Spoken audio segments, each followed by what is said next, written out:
কৃষি আমাদের ভিত্তি, শিল্প আমাদের ভবিষ্যৎ। তাই শিল্প আনার চেষ্টা যেমন করতে হবে, কৃষিকেও অবহেলা করলে চলবে না।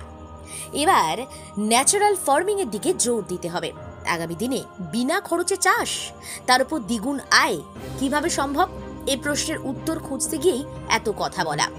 একাধিক যোজনা নিয়ে কেন্দ্রীয় সরকার সাধারণ মানুষের সামনে এসেছে, যার মাধ্যমে বিনা খরচে চাষ থেকে দ্বিগুণ আয়ের সম্ভাবনা রয়েছে। কিন্তু কিছু একটা বলে দিলেই তো হলো না, কিভাবে হবে উপায় সেটা জানতে হবে।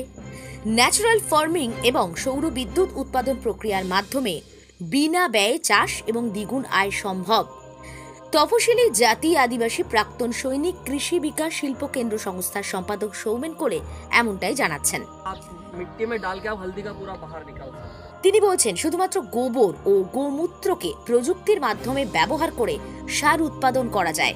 সেই সার সব চাষের ক্ষেত্রে প্রয়োগ করলে রাসায়নিক সার, কীটনাশকের খরচ কমে যাবে, চাষের খরচ হ্রাস পাবে। অন্যদিকে সৌরবিদ্যুৎ উৎপাদন করা যেতে পারে চাষের জমিতে সোলার প্যানেল বসিয়ে সৌরবিদ্যুৎ উৎপাদন করে একদিকে যেমন সেচ ব্যবস্থাকে সহজ করা যাবে, অন্যদিকে অতিরিক্ত বিদ্যুৎ বিক্রি করা যাবে। তবে দুটি ক্ষেত্রেই প্রযুক্তিগত প্রশিক্ষণ নেওয়া দরকার। প্রশিক্ষণ নিলে তবেই সরকারি সাহায্য মিলবে। এমনকি বাড়িতে দেশি গরু পালনের ক্ষেত্রেও কেন্দ্র সহযোগিতা করবে। প্রশিক্ষণ ও কিভাবে সরকারি সহযোগিতা পাওয়া যাবে তার জন্য সবসময় পাশে রয়েছে হুগলির ধনিয়াখালীর পলাশী গেন্টিগিরি তফসিলি জাতি আদিবাসী প্রাক্তন সৈনিক কৃষি বিকাশ শিল্প কেন্দ্র সংস্থা। সম্পাদক সৌমেন কোলে এমনটাই জানিয়েছেন। দেখতে থাকুন নিউজ বাংলাদেশা। যদি তার যতটা জমি কম আছে বা জমির 5 একর জায়গা সে চাইছে আমার আরও 2 একর বাড়াবো, তাহলে সে আরও 2 একর এক্সট্রা জমি নিয়েও কিন্তু সে যোজনার মধ্যে অন্তর্ভুক্ত হতে পারবে। আচ্ছা দাদা, আপনার কাছে আমার একটা প্রশ্ন, ছোট প্রশ্ন, একদম নলেজ ম্যান হিসেবে বলতে পারেন। আমাদের যে অতিথিরা এসছেন ভারত সরকারের তরফ থেকে, যে সচিবরা এসছেন, তারাও বললেন তুলনামূলকভাবে তারা হরিয়ানা এবং পাঞ্জাবের কথা বললেন। হরিয়ানা পাঞ্জাবে কিন্তু যৌথ পরিবার অনেক বেশি।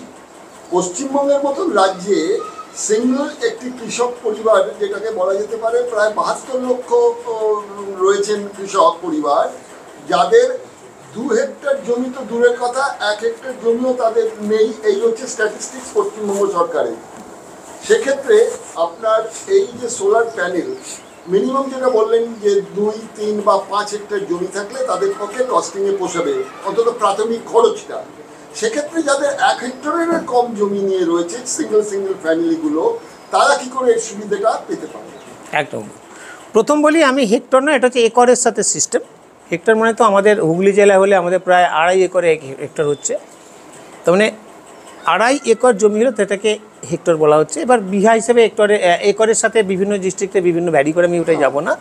তো আমি একটু আগে বললাম, যার কম আছে মনে হচ্ছে সে তার পাশের জমির সাথে নিয়োগ করতে পারে। আবার দেখা যায় আমার বাবারা 2 ভাই, তো আমি জেঠুর জমি আমার জমি মার্চ করেছে, তো আমি সেই জমিটা এসেই যাবে, আমার 5 একর জমিতে এসে যাবে, কি 3 একর জমি তোমার এসে। অ্যাকচুয়ালি 5 একর হলে করতে মানে এই আওতার মধ্যে আসবে, কিন্তু তার 3 একর জমি হলেই সে এটার মধ্যে চলে আসতে পারে। সরকার সবসময়তেই কিছু এক্সট্রা নিয়ে রাখে, যাতে তার ক্ষেত্রে কোনো রকম অসুবিধা না হয়, একদম মানে মেপে চোখে যেটা না হয় সেটার জন্য। কাজেই আওতায় আসতে গেলে যদি কারো সদিচ্ছা থাকে তাহলে কিন্তু আওতায় আসতেই পারে। যেমন আমি আমার গ্রামের উদাহরণ দিচ্ছি, আমার গ্রামে অনেক চাষি আছে যারা জমি অন্য জায়গায় লিজ দিয়ে দেয়।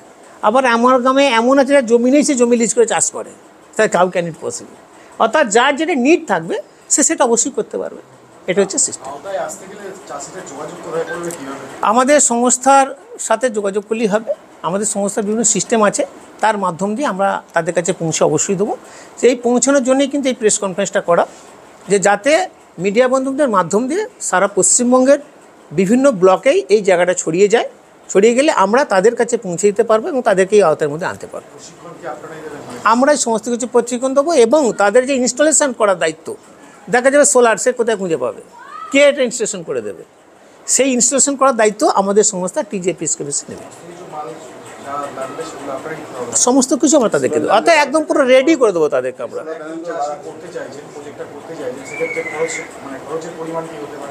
না, ওটা তো তার কতটা জমি আছে দেখে, সে কতটা করতে চাইছে দেখে, সেই স্ল্যাব অনুযায়ী আমরা যে করতে উদ্যোগী আসবে তাদেরকে আমরা সেই সমস্ত গাইডলাইন্স করে দিয়ে তাদেরকে আমরা জানিয়ে দেবো যে কত হতে 2 লাখ হতে পারে, না 5 লাখ হতে পারে, না 1 কোটি হতে পারে। তখন তার পরিমাণ অনুযায়ী জায়গাটা আমরা বলে দেবো। হ্যাঁ, জমির পরিমাণ অনুযায়ী ভ্যারি করবে। 100% থাকবে, সব রকমই থাকবে। যেখানে প্রেস কনফারেন্স হচ্ছে, আমরা হুগলিতে বসে আছি, এই হুগলি ডিস্ট্রিক্টে এখনো পর্যন্ত আপনাদের সংস্থার মাধ্যমে কতজন চাষি উপকৃত হয়েছে? না, আমরা এই সোলার সিস্টেমের মধ্যে প্রথম করতে যাচ্ছি। আমরা সোলারের মাধ্যমে এটা আসিনি। আমরা সোলারের মধ্যে প্রথম আমরা কি বললাম, আমরা যেখানটা করলাম এটা পাইলট প্রজেক্ট, আমাদের অফিস থেকে 100 মিটার দূরেই এটা আছে বলেই আমরা আরও প্রোগ্রামটা এখানে আরও অর্গানাইজ করলাম, যে এখানে হলে যাদের অনেক জেলাতেই আছে বা অনেক ব্লকে আছে এখনও কোনো সোলার সিস্টেমের মাধ্যম দিয়ে মার্সেবল নেই, এরকম অনেক জায়গায় আছে। হয়তো কারো বাড়িতে আছে কিন্তু মানে মাঠে গিয়ে করেছে এরকম কমই আছে, সেই জন্য আমরা এখানে করেছি। তা সোলারের মাধ্যমে আমরা এখনও পর্যন্ত এটা করিনি, সোলারের মধ্যে আমরা কাজে শুরু করবো। এই জন্যই আমাদের এই বার্তা দেওয়া যে যারা করতে চাইছে তারা যোগাযোগ করলে আমরা সেই সিস্টেমটার মাধ্যমে তাদেরকে করব। ন্যাচারাল ফার্মিং আমরা শুরু করেছি, অনেকজনকে বললে ভুল হবে, আমরা 11-12 জনের উপর আমরা শুরু করে দিয়েছি অলরেডি। ন্যাচারাল ফার্মিং একটা সিস্টেম, আজকে মনে করলে সে কালকে থেকে তার ন্যাচারাল ফার্মিং হয়ে যাবে। ন্যাচারাল ফার্মিং শুরুয়াত করলে ধরা যাবে। যেমন আমাদের আরামবাগ মতিলাল টেলিশপ ও স্যামসাং সার্ভিস সেন্টার, অনলাইন বা যে কোনো দোকানের থেকে সস্তা, আপনাদের সকলের প্রিয় মতিলাল মোবাইল। তাই আজই আসুন। পুরানো মোবাইল সারানোর চেয়ে বেশি দামে এক্সচেঞ্জ, 0% ইন্টারেস্টে, 0 ডাউন পেমেন্ট, 0 কস্টে মোবাইল ফাইন্যান্সের সুবিধা। আমাদের ঠিকানা পুরাতন বাজার, আরামবাগ হেডপোস্ট অফিসের বিপরীতে, আরামবাগ, হুগলি। আমাদের যোগাযোগ নাম্বার 7001304430। ওমরা হজ যেতে চান? অল্প খরচে হুগলির আরামবাগ শহরের আল মুত্তাকিন ইন্টারন্যাশনাল ট্রাভেলস নিয়ে যাচ্ছে মক্কা মদিনায়। আর দেরি না করে বিস্তারিত জানতে আজই ফোন করুন 9775752587 নম্বরে।